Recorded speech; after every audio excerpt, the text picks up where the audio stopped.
দায়িত্ব দিয়া সত্ত্বেও তেওঁলোকে এতিয়ালৈকে ডিষ্ট্ৰিক্টৰ ষ্টেটবিলাকৰ চেণ্টাৰবিলাক কেনেকৈ চলাইছে সেই কথাটো তেওঁলোকে সম্পূৰ্ণভাৱে আনিব পৰা নাই। কৰ্মীসকলে কাম কৰে তেওঁলোকে গ্ৰহণ কৰিবলগীয়া হয়, তেওঁলোকে উইদাউট এনি বেনিফিট তেওঁলোকে গুচি যাবলগীয়া হয়। তাৰ কাৰণে আমাৰ চৰকাৰে চিন্তা কৰিছে যাতে আমি তেওঁলোকক কিবা এটা ইনচেণ্টিভ দিব পাৰোঁ। ঘৰলৈ যেতিয়া তেওঁলোকে গুচি যাব কৰ্মৰ পৰা অৱসৰ লৈ, তেতিয়া যাতে তেওঁলোকে হাতত কিছু সম্বল হিচাপে আমাৰ চৰকাৰৰ পৰা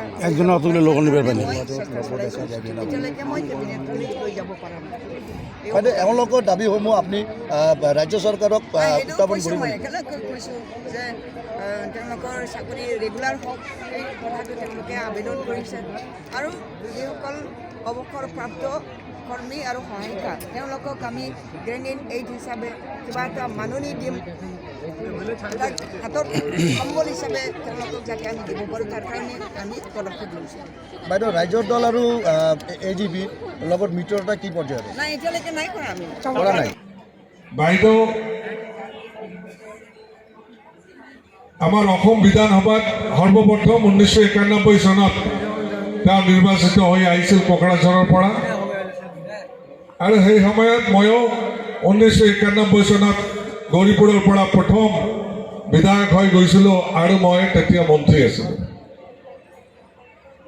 এতিয়ালৈকে 6বাৰ 1991 চনৰ পৰা 2016 চনলৈকে 6বাৰ অৰ্থাৎ 30 বছৰ নিৰ্বাচন বিধানসভা হৈছে।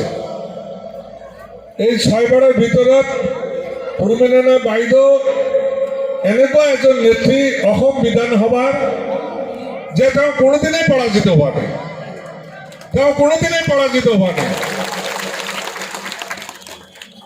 গতিকে বাইদেউ কি জানে। কেতিয়া মই বাইদেউ সোধো যে বাইদেউ আপুনি কেনেকৈ মেইনটেইন কৰি আছে? মইতো 6বাৰ নিৰ্বাচনৰ ভিতৰত 4বাৰে পৰাজিত হ'লো, খালি 2বাৰ জিকিছোঁ। কিন্তু অসম বিধানসভাত মাত্ৰ 3জন ব্যক্তি আছে, পূৰ্ণিমা বাইদেউ, ফণীভূষণ চৌধুৰী বঙাইগাঁও, আৰু আমাৰ প্ৰাক্তন মুখ্যমন্ত্ৰী আমাৰ প্ৰফুল্ল কুমাৰ মহন্ত। এই 3জন মানুহে অসম বিধানসভাত 1991 চনৰ পৰা আছে, আৰু প্ৰফুল্ল মহন্ত 1985 চনৰ পৰা, আৰু ফণীভূষণ চৌধুৰী 1985 চনৰ পৰা আছে। মই অলপ আগতো মই বাইদেউক ক'লোঁ, বাইদেউ এইবিলাক আমাক অলপ শিকাবচোন।